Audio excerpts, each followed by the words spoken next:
Pessoal do Relação Cêntrica, tudo bem com vocês? Começando mais uma semana de bate-papo e continuando a nossa nova temporada aqui, 2022, e recebendo uma convidada super especial. Aqui do meu lado, eu recebo a doutora Daniela Borba. Seja muito bem-vinda, Dani. Obrigada, querido. Boa noite, gente. Um prazer estar aqui. Uma honra para mim esse convite. Poxa vida, a honra é toda minha. A Dani, para quem não conhece, é simplesmente só presidente da BOR Pernambuco, tá? Ela é professora há mais de 15 anos lá no Recife, dá aula lá no CEAL e no ICOM, junto lá com o professor Felipe Canuto, e é uma das melhores professoras lá do Recife, está hoje aqui no nosso canal. Então, ó, seja muito bem-vindo ao nosso canal, porque aqui só se trabalha a série ouro da ortodontia, doutora Daniela, e você nos prestigia e faz cada vez mais o nosso canal aparecer mais aqui. Muito obrigado, viu? Obrigada, querido. Obrigada. É um prazer enorme estar aqui, de verdade. Obrigada pelas palavras. De fato, assumi aí a presidência da ABO agora, acabou a gestão anterior agora em janeiro, e eu assumi, eu já era da diretoria, e agora assumi a presidência. Isso caiu no meu colo, né? Estou ansiosa ainda com a nova função, mas aí, tentando para fazer o melhor, né? Pela classe da gente, pela nossa ortodontia. Espero que eu tenha contribuído de forma legal, atuante e positiva. Vamos lá. E é isso, ensino já há muito tempo. Você foi bondoso com 15 anos. Você foi bondoso. Tá vendo né? só? Eu ensino há 20 anos. Olha só, e tá E vendo? sempre em pós-graduação. Pois é, sempre em pós, porque eu digo que meu fetiche é a pós-graduação. Eu gosto muito e adoro conversar. Tenho certeza que a gente vai ter uma conversa muito boa por aqui. Sem dúvida. E olha esse sotaque que gostoso da Dani, gente. Vocês não estão gostando desse sotaque da Dani? É maravilhoso, né? Receber esse sotaque. E tenho certeza que a ABOR de Pernambuco está muito bem representada. Parabéns, viu, Dani? Você merece. Obrigada. Eu tenho certeza que você vai fazer muito pela nossa classe e principalmente aí para o estado de Pernambuco. Obrigada. Bom, eu queria primeiro dar boas-vindas aí ao pessoal que está nos escutando pelo Spotify. Você que está nos assistindo aqui pelo Telegram também seja muito bem-vindo. E você que está vendo um trechinho aqui do nosso vídeo aqui no Instagram e vai ter que ver o restante aqui ou no Telegram ou no Spotify, seja muito bem-vindo também. Hoje nós vamos falar, Dani, de um tema que eu não vejo muito, assim, aparecer muito, sabe? Eu não sei se é por falta da gente também correr atrás, falta um pouco da gente mesmo correr atrás do assunto, mas nós vamos falar sobre apneia em criança. E é um tema muito atual, é um tema muito sério para a gente, né? Muito mais do que as pessoas podem imaginar. E engraçado, Renzo, que é claro, né, que para eu falar de apneia em criança, eu preciso primeiro situar aí a nossa audiência a respeito do que é a apneia de maneira geral, que foi uma doença que tomou uma proporção ainda maior agora em tempos de pandemia, né, onde a gente ficou com sono desorganizado, com horários desorganizados, né, com maior nível de estresse, de sedentarismo, que leva à obesidade. Então, assim, tudo isso, eu digo que foi, assim, uma síndrome ocupacional que levou a gente a ter mais casos de apneia. E engraçado que, na pandemia, eu fiz uma live sobre apneia. E, assim, eu fui muito questionada depois sobre isso. As pessoas se identificando com os sintomas, com as morbidades, sabe? Com o que a gente entende de doença, de fatores associados à apneia, e que muitas vezes a pessoa não sabe identificar. E ainda é uma realidade que a gente, dentista, e eu me incluo nesse grupo, não está familiarizado com essa doença. E que, na verdade, a gente tem ela assim nas nossas mãos. Eu costumo dizer, inclusive, para meus alunos, que a apneia do sono é um nicho que está disponível para a gente aí, né? Porque ainda é pouco explorado, sabe, pelos colegas. E então o ortodontista, meu Deus, tem isso na mão, porque a gente vai entrar para mexer na apneia, para contribuir com o tratamento da apneia através de aparelhos ortodônticos intraorais, ou seja, o nosso dia a dia, né? A gente precisa então, saber para intervir também, né?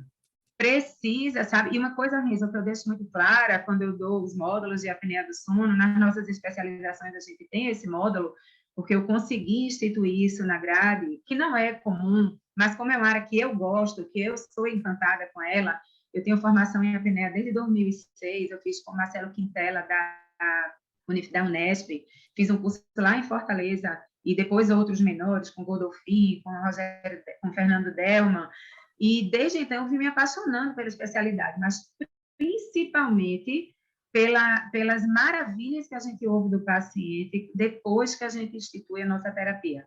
Né? Então, assim, algo tão simples para a gente dentista, porque de fato é um aparelho intraoral super simples, né, que eu vou falar a respeito aqui, e que a gente domina e que traz uma qualidade de vida absurda para o paciente, né? Show de bola, Então, se Dani. você me permitir, eu Eu queria acho, projetar, quando você me sem liberar. dúvida, sem dúvida. Pode projetar, pode mostrar para a gente. Eu acho que a primeira coisa de tudo é você falar para a gente o que é a apneia e como que a gente diagnostica isso, né? Isso, isso. Eu acho que essa... Tá vendo legal aí minha tela? Sim, estamos vendo. Pronto. Então, eu acho assim que, primeira coisa, quando a gente fala da apneia em criança, a gente, Daniela Garibe, que é uma sumidade, né, é alguém muito conceituado aí no meio do ensino, ela diz assim, que a apneia em crianças causa falhas em prosperar. Como assim? Ela tem impactos negativos, né, na vida escolar da criança, porque ela atrapalha ali no aprendizado, no desenvolvimento neurocognitivo, e eu quero falar sobre isso, isso é uma das coisas mais importantes da apneia em criança, e onde a gente pode intervir, né? E no crescimento estatural. Então, assim, promove falhas em todos os aspectos na criança, né? Então, por isso que é tão importante a gente trazer esse tema para o conhecimento dos colegas. Mas vamos lá, definir o que é a apneia. Então, a apneia é uma doença caracterizada por episódios de obstrução ou completa ou parcial das vias aéreas que acontece durante o sono. Agora, a gente precisa ter pelo menos 5 episódios por hora dessa obstrução, seja parcial ou total, para que a gente considere apneia. Se a gente tiver até 4,9, a gente não está diante de um quadro de apneia. E quando a gente tem essa dessaturação, frequentemente a gente vai ter essa baixa da saturação, que ficou tão em moda agora, né, esse controle da saturação por conta do Covid, né, mas a gente traz esse prejuízo junto com a falha respiratória, dessa queda de saturação, e os despertares, né? E aí, esses despertares são, na verdade, o grande vilão, né, do problema da apneia. E outra coisa muito interessante para a gente fechar o diagnóstico de apneia é que essas pausas respiratórias, elas precisam demorar no mínimo 10 segundos. Então, se você tem uma falha respiratória ali, mas é curtinha, menor que isso, não contabiliza, não entra na conta da apneia. Por quê? Porque não é suficiente para que o cérebro entenda e faça e promova o microdespertar. Porque, na verdade, esses microdespertares, que a gente chama, que o paciente nem reconhece que houve, tá? Ele nem sabe que acordou, né? O cônjuge, quem está do lado, sabe, mas o dormidor, o apneico, não. Nem e vê. aí o cérebro nem vê, acorda lá cansado, mas não tem a memória de que microdespertou. Mas eu costumo dizer assim, ainda bem que ele microdespertou, porque a outra pessoa era pior, era morrer. Então, tá lá, a oxigenação vai falhando, demorou, o cérebro entende, e aí, ó, acorda, vamos respirar, porque é preciso, e aí, por isso que esses microdespertares terminam fragmentando o sono. E aí impede que tudo que deveria acontecer durante a noite, todo o ciclo de normalidade se estabeleça, né? Porque a gente tem secreção hormonal, hormônios de saciedade, então aí, quem quer emagrecer? Tem hormônios, leptina e grelina, que são hormônios relacionados diretamente com saciedade. Quem quer crescer? Tem os hormônios de crescimento, IGH, né? A produção de testosterona, então, também interfere na libido. Então, é, de fato, algo que não dá para conceber que a gente não tenha conhecimento em torno, mesmo que eu escolha não tratar. Porque tu pode terminar aqui e decidir assim, Dani, vê só, achei massa, apneia show, super interessante, mas eu não quero tratar. E eu vou dizer a você, beleza, Renzo, você não tem que tratar. Você não tem que gostar, feito eu gostei. Mas você tem que saber identificar para encaminhar. Afinal, a gente não é dentista de dente, né? Foi-se o tempo que a gente só se referia a dente. Então, a gente precisa estar ligado nesses sintomas, sabe, Renzo? E nessas queixas dos pacientes, que são cada vez mais comuns. E aí, por fim, a gente tem aí a classificação da apneia de acordo com o número de episódios que acontece por hora. Né? De normal, quando é a menos de 5 episódios, a apneia leve de 5 a 15, moderada de 15 a 30 episódios por hora. Imagina você ser despertado pelo cérebro 30 vezes por hora, né? E a grave, mais de 30. E por que eu coloquei essa classificação aqui, Renzo? Porque o nosso aparelho intraoral, né, que a gente vai usar no adulto como fonte de tratamento, de ajuda aí nesse processo da apneia, ele vai ser padrão ouro pela Academia Americana de Sono, nas apneias leves a moderada, e hoje ele também, nas últimas diretrizes da Academia de Sono, ele foi incluído como uma opção para os pacientes de apneia grave, quando não se tem adesão ao CPAP. Então, vê o espaço gigante que a gente tem no tratamento dessa doença. A gente é ideal, se for ronco, é a gente. Esquece qualquer outra coisa. Foi ronco, foi barulho, é com a gente. Né? Foi apneia leve e moderada, também aparelho intraoral. E nas graves, nos casos que o paciente não adere ao CPAP por desconforto, por preconceito, por custo, por qualquer coisa, a gente, mais uma vez, está aí cientificamente balizado e aprovado para servir também esse pessoal. Então, poxa, é indiscutível, né? É indiscutível, sem dúvida. Ô, Dani, e para a gente identificar isso, se a pessoa está tendo 5, 15, 20, 30 paradas, isso alguém tem que acompanhar, né? Tem. A gente tem um exame, Renzo, que é a polissonografia, tá? Ela é o exame padrão ouro para o diagnóstico da apneia. A gente só não vai, a gente antes atende aos requisitos clínicos, né? Para que a gente não saia solicitando polissono a todo momento. Então, aí tá, só para vocês representarem graficamente como acontece, né? No caso de passagem aérea normal, e quando ali na imagem da direita você começa a ter uma diminuição do fluxo, uma obstrução parcial, mas ainda passa, né? Então, que tem a ver com o relaxamento dessas vias aéreas. Então, quando ela começa a relaxar, no primeiro momento, fica aquele tecido flácido, molinho, diminuindo o tamanho. Então, o ar que passa começa a fazer barulho. Eu digo que é como uma janela que está fechada e ficou uma frestinha. Quando o vento passa, faz aquele apito, né? É o ronco, é desse jeito. E, finalmente, quando a gente tem uma obstrução total, né? Que o oxigênio simplesmente não passa, e lá embaixo, tá, onde deveria chegar o oxigênio, está só dióxido de carbono. Então, o paciente não satura bem, oxigênio não é levado para os tecidos, e por aí a gente vai ter uma série de síndromes metabólicas.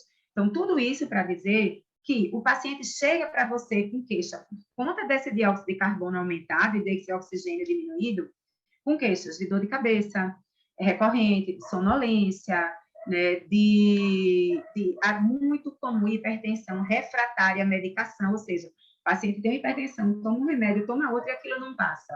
E aí a gente investiga uma apneia, né? Então, doenças cardiovasculares, a gente costuma dizer que a apneia é a ponta do iceberg, é o que a gente enxerga, né? Esse ronco, esse despertar com essa sensação de sufocamento que eles relatam para a gente, é só a ponta do iceberg. Se a gente for olhar ali para baixo, a gente vai ter muita coisa associada. E essas queixas, né, somada a um perfil do paciente de obesidade, homens são mais suscetíveis à apneia do que a mulher. Quando a gente chega ali na idade da menopausa, isso se iguala, mas antes disso, 4 homens para uma mulher. Então, álcool, drogas, medicações relaxantes, tem uma série de coisas que levam a gente a imaginar a apneia. Isso, somado à queixa clínica do paciente, vou te dizer que 90% deles, além do ronco, o ronco é 100%, todo apneico é roncador, tá? Nem todo roncador é apneico, mas todo apneico é roncador. Então, o ronco vai ser uma queixa sempre. E associado a essas queixas aí de sonolência diurna, tipo, estou conversando, se a pessoa não mudar o tom de voz, eu durmo, né? Ou estou numa reunião de trabalho, estão fazendo uma apresentação, meu chefe está lá falando e eu durmo. Então, comprometimento psicossocial mesmo, sabe? E aí, diante disso, não tenha dúvida, pede um polissono. Infelizmente, nós dentistas ainda não podemos solicitar, né? Porque é uma doença de diagnóstico médico. Mas o que é que eu quero deixar aqui muito, muito frisado, A gente não pode dar o diagnóstico, mas a gente é parte da equipe diagnóstica e principalmente da equipe do tratamento. Né? Então, embora o diagnóstico seja médico, os convênios ainda não aceitam, eu acho que isso é uma questão de tempo, a polissono pedida por a gente, mas, contudo, entretanto, todavia, a gente é peça importantíssima desse quebra-cabeça. E, ó, Renzo, a última coisa antes de a gente entrar na apneia de criança que eu queria mostrar para você, vê que coisa interessante, no Brasil, a gente tem uma população de 4% comprovado apneico, né? A gente estima que isso seja maior, por conta do subdiagnóstico, né? Porque as pessoas não são diagnosticadas como deveria, nem pelos médicos, nem pelo dentista. Então, a gente diz aí, também, ó, né, Dani? nem procura, não sabe. Tem uma doença, sabe? Tem a doença, tem a queixa, mas não imagina que seja aquilo. É feito o que eu falei, uma hipertensão. A pessoa fica ali mudando de remédio, mudando, né? Aí você tem uma arritmia cardíaca e que você não encontra nenhuma razão estrutural para aquilo ali, e de repente é a apneia, né? Então, é de saúde pública, é serviço de utilidade pública, sabe? Essa informação. Inclusive, assim, eu fiquei extremamente feliz quando você me convidou para falar sobre isso, porque eu tenho o maior prazer de esclarecer as pessoas a respeito, sabe? Porque olha esse número, Renzo. 4% da nossa população, considerando o tamanho da nossa população, que é gigante, apresenta SARS. Isso diagnosticado, né? Isso corresponde a uma Suíça, a população da Suíça. Então, a gente tem dentro do nosso Brasil. Esse dado é de 2020. Imagina que esse dado é começo de pandemia, onde agora a gente sabe que as pessoas engordaram, estressaram, diminuíram a atividade física, né? Então, não tenho dúvida que hoje a gente tem mais do que uma Suíça apneica, entendeu? Dentro da gente. É bronca. E às vezes a pessoa acha que é a esposa que está enchendo a paciência dele, né? Fala, minha esposa que está brigando comigo, está pegando no meu pé, mas não é ele que está acordando à noite, né? Não, jamais. Renzo, eu ouço demais isso. As esposas chegam nos consultórios, assim, desesperadas. É quase uma terapia de casal.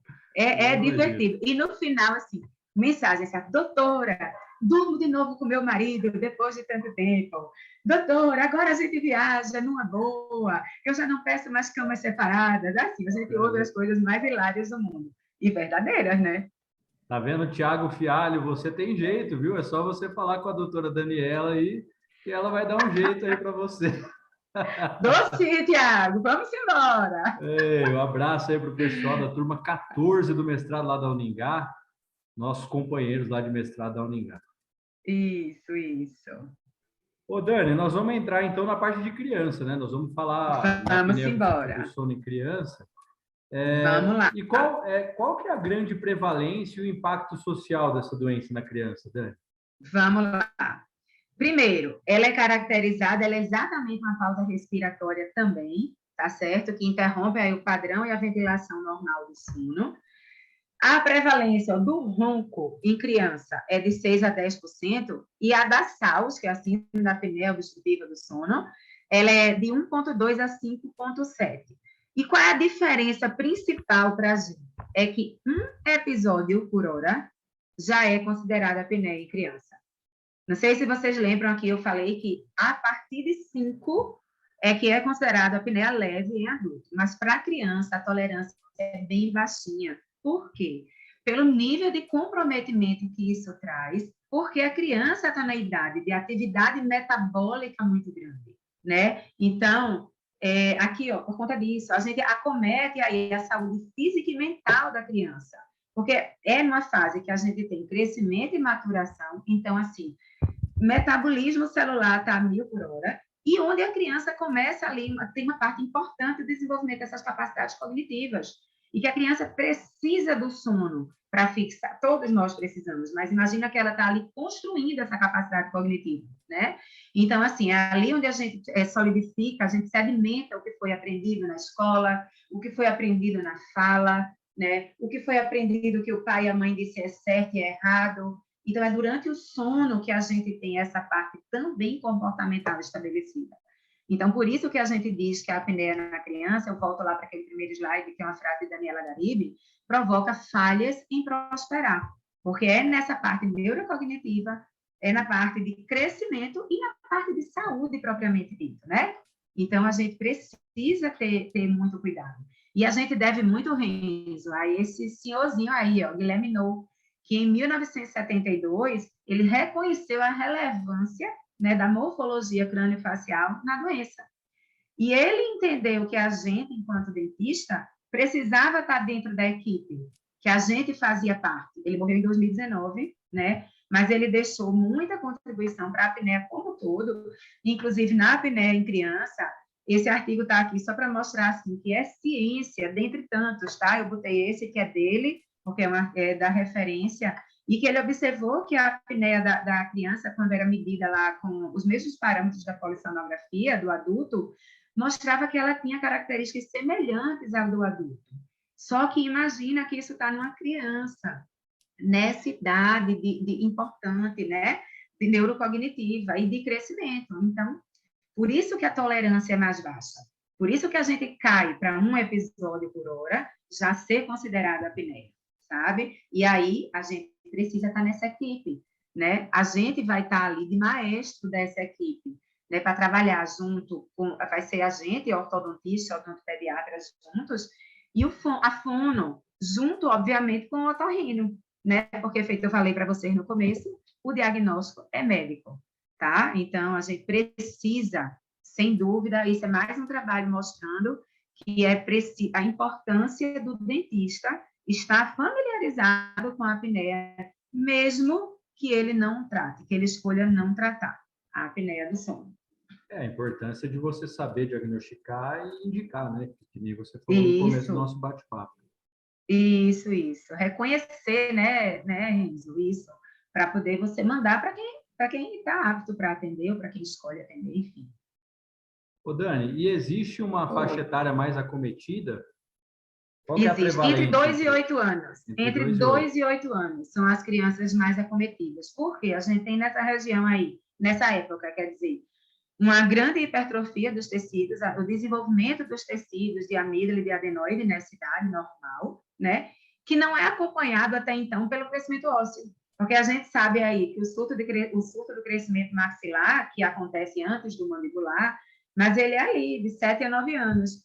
Então, antes disso, você tem uma incompatibilidade entre o crescimento dessa parte de tecido mole, de adenoide e amígdala, e a parte de crescimento ósseo, que só vai entrar aí no seu primeiro pico, nessa época, com o crescimento maxilar e com o mandibular lá na frente, né? Então, a gente diz que a fase mais perigosa para a criança é essa fase aí entre 2 e 8 anos. Certo. Outra coisa que eu queria perguntar para você é essa privação do sono nas crianças, ela não afeta só a saúde física da criança, né? Ela acaba tendo um problema de saúde mental também nessa criança, né? Sem dúvida, sem dúvida. Como eu falei, assim, a gente tem, é muito, muito normal as crianças com apneia serem entendidas como distúrbio de déficit de atenção, tá? Isso está até numa projeçãozinha lá na frente. Por quê, Renzo? No adulto, a apneia, ela aparece para você, para o mundo, como o apneico, ele aparece para o mundo como sonolento, né, como deprimido, porque dorme muito, aumenta o risco de acidente, mas, assim, o principal é a irritabilidade com sonolência e essa sonolência excessiva e a cefaleia matinal. Eu diria que são as coisas mais clássicas. Mas o adulto, ele se controla. E a criança, desde bebezinho, o que é que ela faz quando está com sono que não quer dormir? Chora, né? Se irrita. A gente vê um bebê irritado. Quantas mães dizem assim, só chora para comer e para dormir, quando está irritado, né? Então, assim, a criança que tem a apneia do sono, ela fica sonolenta, mas essa sonolência leva a criança a um processo de agitação. E essa agitação compromete a atenção. E aí a gente entra com essa parte da deficiência cognitiva, né? Falhas na escola. E aí eu fico pensando, Renzo, quantas crianças não estão sendo diagnosticadas como TDAH, que está na moda, né? E, na verdade, são simplesmente apneicas. Essas crianças não respiram bem, né? Não dormem bem, têm um sono fragmentado, por conta disso, ficam irritadas e não conseguem interagir bem, porque estão irritadas, estão nervosas, estão com sono, ficam agressivas, não apreendem o conteúdo da escola, e aí, Ritalina nelas, né? Quando, na verdade, era deixar essas vias aéreas férreas, ajudar essa criança a respirar e a dormir bem, né? E isso me preocupa muito, sabe? Muito, muito, muito. É exatamente o que a gente começou a falar, né? Não é um tema muito, a gente não vê muito, né, Dani? A gente não, Não, apesar da importância, de ser de extrema importância, assim, da gente ver que realmente afeta a nossa saúde, não só física, como mental também, a gente não vê muito. isso, Eu acho que é por isso também. A gente também não foi muito atrás disso. A gente vê bastante, por exemplo, eu vi a Dani Garibe falando um tempo atrás isso. disso, né? E depois eu fui ver com você, no mestrado, que Uhum, você passou, você deu uma aula para a gente no mestrado maravilhosa. E uhum, aquilo ficou na minha cabeça, sabe? Eu falei, nossa, e eu não vejo ser falado, a gente vê muita uhum. coisa, a gente tem um monte de profissionais que postam conteúdos, que criam conteúdos, e esse é um assunto que realmente não entra, né, no nosso dia a dia, não entra no nosso diálogo, na nossa discussão. Fica escanteado, né? Fica meio escanteado. Exatamente. Pô, eu acho até que É. você vai responder minha pergunta, que eu estou vendo esse slidezinho aí. Quais as Isso. causas, né, da apneia em criança? O É. que Ó, a gente causa, costuma Dani? dizer que tem duas origens, digamos assim. Uma tem a ver com a dimensão das vias aéreas, tá? E a outra com o colapso das vias. Então, assim, se a gente tivesse que dizer um causador maior, vias aéreas, espaço de vias aéreas. Uma, porque ela pode estar com a dimensão reduzida, seja, ou a gente chama, no tratamento da apneia da criança, que a gente tem duas gavetas. Então, a primeira gaveta é a gaveta da dimensão das vias aéreas, onde nessa gaveta a gente tem ali as amígdalas, né, hiperplásicas, inflamação das vias aéreas, por exemplo, as rinites, a obesidade e a morfologia craniofacial, que é nossa, né? E dentro dessa morfologia a gente tem o quê? Vê que gama absurda de padrão que favorece a apneia. Então, o padrão 2 por deficiente mandibular. A gente sabe que o padrão que mais existe, o padrão mais comum é o padrão 2, né? E o deficiente, dentro do padrão 2, que pode ser por protração de maxila, por deficiência de mandíbula, o deficiente mandibular é mais comum, e é ele que é um fator importante, né, da morfologia que ocasiona a apneia. Também o padrão face longa, porque é aquele padrão que tem as vias aéreas como um todo diminuídas, porque é um paciente muito vertical, muito estreito, muito atrésico, né?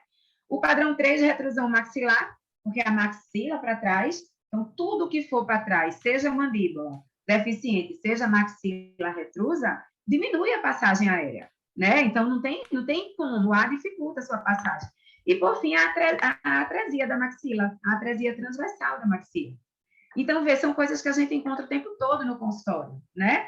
Então, aí é sobre a gente pode passar mostrando só o comprometimento das amígdalas. E a segunda gaveta que a gente chama é o colapso das vias aéreas, que vai acontecer. Essas vias vão colabar, vão cair aí, né? E vão fechar aquele espaço aéreo. Por uma tonicidade diminuída, como, por exemplo, na síndrome de Down, ou em pacientes prematuros, por exemplo, que não teve o sistema muscular, neuromuscular completamente formado, né? Ou síndromes que levam a reflexos deficientes, mas a gente vê que a primeira gaveta é a principal, e é aí onde a gente está, tá? É onde a gente entra muitíssimo bem. E é muito comum, Renzo, eu acho que a gente até falou sobre isso informalmente, que a gente tem aí associado a apneia, né, algumas doenças que servem de dica para os pais e para a gente, dentista, né? O ronco, a respiração oral, então, aquele paciente que dá ali no travesseiro, né? Atenção, ele está respirando, está dormindo de boca aberta, então ele é um respirador oral. Aquele pacientezinho, tu entra lá no quarto do filho, ele está roncando, né? Tá, mais do que ressonando, ele está roncando. E o bruxismo noturno, o ranger dos dentes, o bruxismo, seja o cêntrico, seja o excêntrico, tá? Então, a gente chama isso, quando a gente fala de apneia, de trigêmeos. Eles vêm muito juntos e eles estão muito comumente associados à apneia. E outra coisa interessante, Rezo, é que o xixi na cama, o xixi na Hum, cama, né, até muito tarde, é outra dica para a gente, porque na hora que o sono é fragmentado, a gente deixa de produzir o hormônio que ajuda a gente, a parte da contratura da bexiga, a segurar ali o xixi. Então, na hora que a gente não dorme, a gente não secreta esse hormônio e faz xixi na cama. Então, assim, às vezes é uma dica importantíssima, né? É uma deixa Importantíssima. que se acontecer ali, você fala, opa, acho que Ou, pode estar acontecendo alguma coisa aqui. exatamente, exatamente. Muito bem. E como identificar esses sinais de doença, Dani? Como que eu posso identificar mesmo? É observar esses indícios e levar para o lado que pode ser, que pode ter um problema de apneia? Pessoal, eu até botei esses dois slidezinhos aqui que são bem explicativos. Ó, os sintomas ao despertar. Então, é normal a criança ter dor de garganta, boca seca, sonolência e dor de cabeça. Por quê? Porque dormiu mal, não dormiu de boca aberta. Lembra que tem muita relação com a respiração oral, né? Então, a dor de garganta e a boca seca tem muito a ver com isso, com essa presença dessa respiração oral, né? Para tentar respirar mais. A sonolência, porque não dormiu bem, e a dor de cabeça. Então, é aquela criança que tem a dificuldade enorme de você conseguir acordar, né? Porque ela está relutando contra o sono, querendo aproveitar aquilo ali. Que toda vez que acorda, tem queixa daquela garganta que incomoda, porque eu estou com dor de cabeça. Então, vamos prestar atenção. Pode ser birra? Pode. Pode ser preguiça de ir para a escola? Pode. Mas vai fazendo um conjunto. Eu digo assim, vai fazendo um checklist, eu digo para o pai, sabe? Vai fazendo o checklist ali de tudo que você encontra. E depois, durante o dia, quando você percebe déficit de atenção, a hiperatividade, que eu te falei, que assim, a criança fica ali irritada, né? Fica com distúrbio comportamental, porque não dormiu. Ela quer dormir, mas a criança não quer perder a brincadeira. A Sim. criança não quer perder o que está acontecendo. A gente adulto, a gente dá uma boiada para ir ali no cantinho dar um cochilo. A criança não, a criança dá uma boiada para ir brincar. Ela não quer perder, então ela se irrita com isso, né? E isso leva a uma dificuldade de aprendizado. E aí, às vezes, na escola, os pais são chamados, né, para conversar sobre esse comportamento, e aí, vamos ali, manda para uma psicopedagoga, e, na verdade, não é psicopedagoga. Precisa ir para essa equipe multidisciplinar, né? Precisa começar por essa investigação de apneia, porque é muito mais comum do que a gente pensa, né? Então, eu diria que esses sintomas são extremamente importantes para que a gente possa avaliar, tá? E no consultório, Dani, quais as ferramentas que eu posso usar para fazer esse diagnóstico? Renzo, eu vou te dizer que tem uma coisa assim, custo zero para a gente dentista, super fácil de fazer, é imprimir uma folha, entregar para o teu paciente, deixa o arquivo salvo, que é esse questionário pediátrico do sono, tá? Ele é reconhecido aqui, ele é validado no Brasil, ele não é de origem brasileira, mas ele é validado no Brasil, tá? Ele é considerado como uma arma de diagnóstica da apneia em criança, e ele vai ser respondido pela mãe ou responsável, considerando aquele mês. E a mãe vai responder tudo com sim ou não, então é muito fácil. E ele tem 3 partes que vão considerar o que a gente conversou de sintoma: o sono, a segunda parte, como a criança acorda, primeiro como ele dorme, sobre o sono, depois como ele acorda de manhã, e terceiro como ele passa o dia, né? Como é a atenção dele, a hiperatividade. Então, assim, tem essas perguntas, não vou ler todas para a gente não perder tempo, mas assim, se você prestar atenção, se seu filho ronca, se ronca alto, né? Se você já viu seu filho parar de respirar durante a noite, aí isso é sobre sono. Depois vai perguntar se acorda, se faz xixi na cama, se fica sonolento, se é difícil de acordar de manhã. Então, são todas respostas muito simples de serem dadas por quem acompanha essa criança. E, finalmente, essa parte final, onde a gente pergunta do comportamento durante o dia. Se é distraído, né, facilmente, se tem dificuldade de se concentrar, e até a pergunta 21 diz assim: age como se estivesse ligado na tomada. Então, é aquela criança mal educada que faz tudo, né? Então, é muito fácil. E se você tem resposta sim para 33% disso, dessas são 22 perguntas. Se a gente tem 33%, ou seja, em torno de 7 a 8 perguntas positivas, marcadas sim, né? A gente está diante de um PSQ, de um questionário positivo. E o mais interessante disso, esse estudo mostra que 40% dos pacientes com esse questionário positivo são diagnosticados com SARS. E só 1% dos pacientes que têm esse questionário negativo que passou batido e que tinha SARS. Então, minha gente, uma ferramenta extremamente simples, um questionário com 22 perguntas, perguntas de fato elaboradas para o leigo, né? E que dão para a gente esse nível de assertividade e de confiabilidade, né? 1% só dos pacientes que têm esse questionário negativo foi diagnosticado com SARS nesse trabalho. Então, assim, não quero tratar a apneia no meu consultório, mas eu vou ter na minha anamnese, no rol do que eu vou perguntar para o meu paciente, eu vou anexar minha ficha clínica àquele questionário, né? E aí, uma vez anexado aquele questionário, o paciente responde, não preciso entender, mas vou dizer ali para aquele pai, ó, esse questionário situa teu filho dentro de um risco de apneia.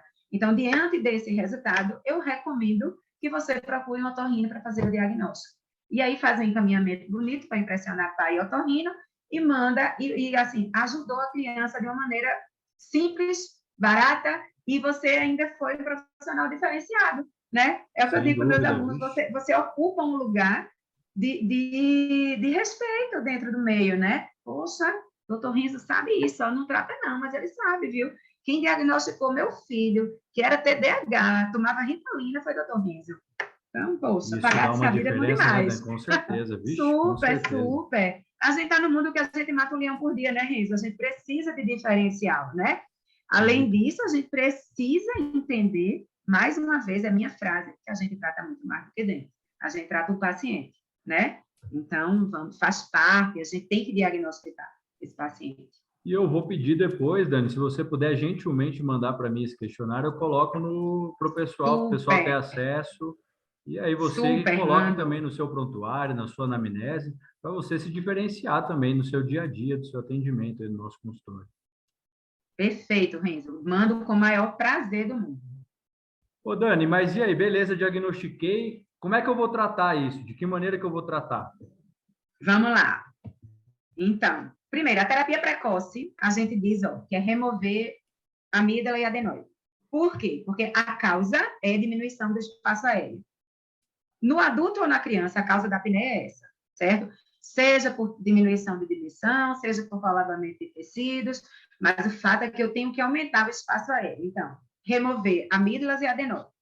Aí entra um grande problema, Renzo. Eu não sei por aí, mas aqui a gente ainda tem, quando eu digo Pernambuco, a gente ainda tem uma resistência grande dos otorrinos a fazer essa remoção mais precoce. Eu digo a todos os meus alunos, porque eles dizem assim, tem a ver com defesa, tem a ver com imunidade, deixa para depois, porque é difícil operar a criança mais cedo. E aí depois já passou.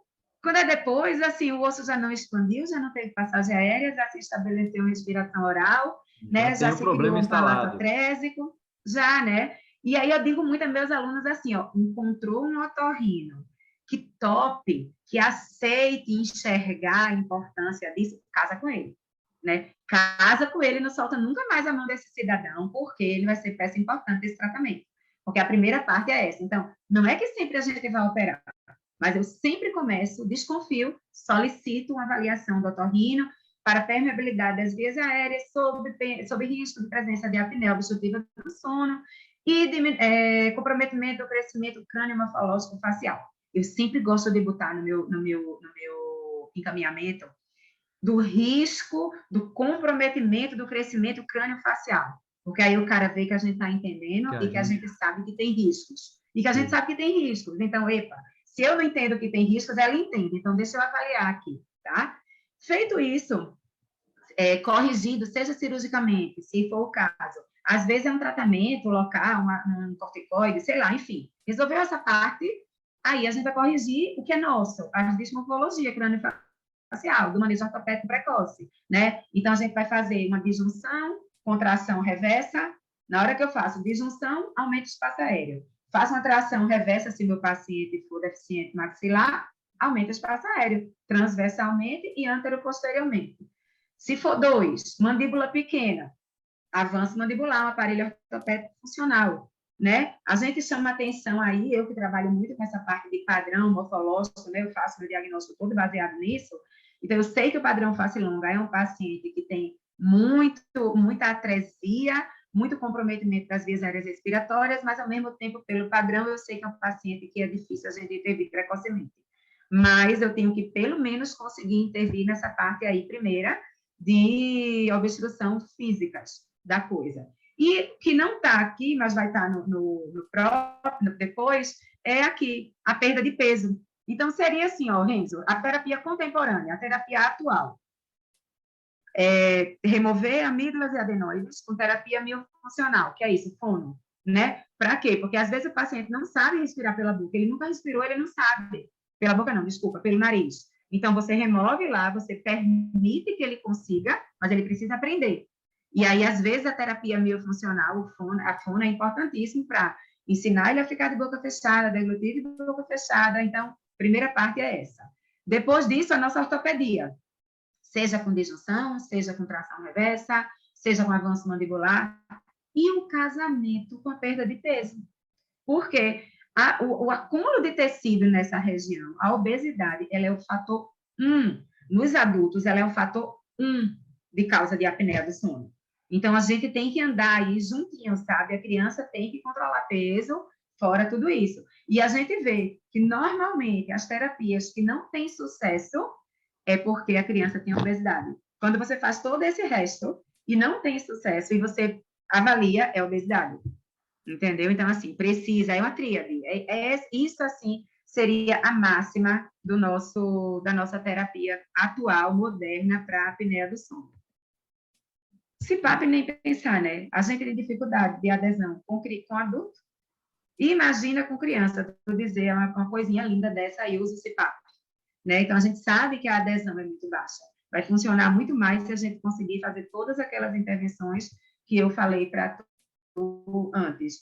E aqui eu termino essa parte aqui para você dizendo assim, que embora a literatura ela ainda não apoia suficientemente para falar sobre o padrão morfológico como o principal determinante, mas hoje já se acredita que ele é um dos participantes da causa da apneia. Né? Tem um estudo que mostra que o padrão morfológico ele entra como quarto fator.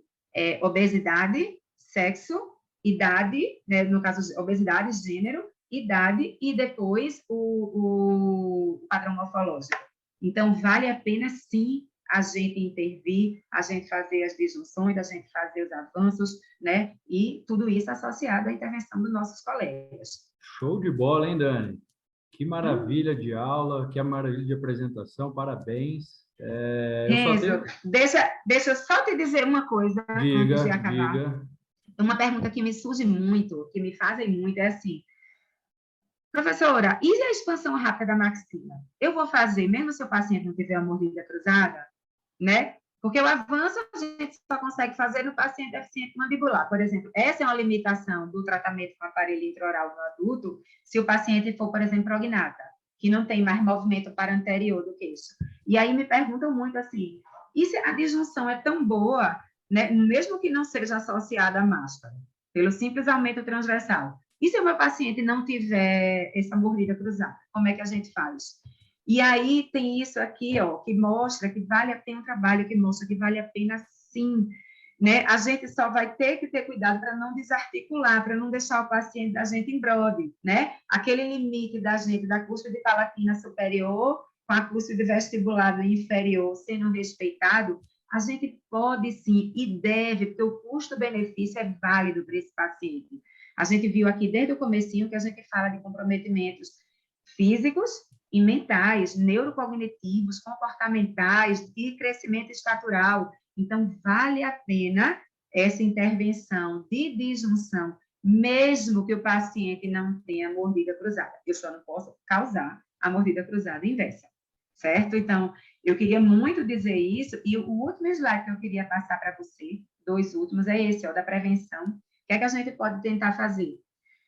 Controlar e normalizar essas funções, prestar atenção na respiração do paciente, nos hábitos de sucção, de deglutição, de mastigação, né? Nesse desenvolvimento da criança muscular, que são todas coisas que interferem diretamente no padrão respiratório do paciente. E o que é que a gente faz? Quem está perdido aí, né? Depois disso tudo. Então, encaminha para o otorrino e para o fono, se você suspeita lá da respiração oral. Inclui esse questionário que Renzo vai disponibilizar para vocês aí.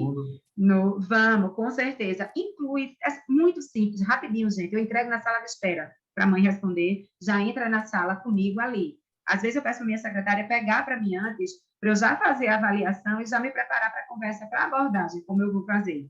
Encaminha para o médico do sono na hora que teu questionário for positivo. Não adianta parar ali, não adianta identificar e ficar ali.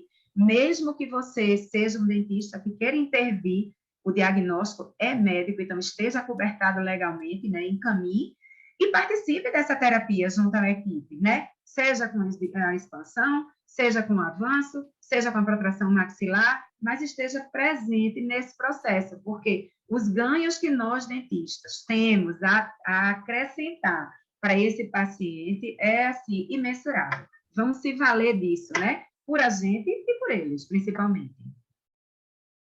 Sem dúvida, sem dúvida. Eu assino embaixo em tudo que a Dani falou, eu tenho a mesma linha de pensamento dela.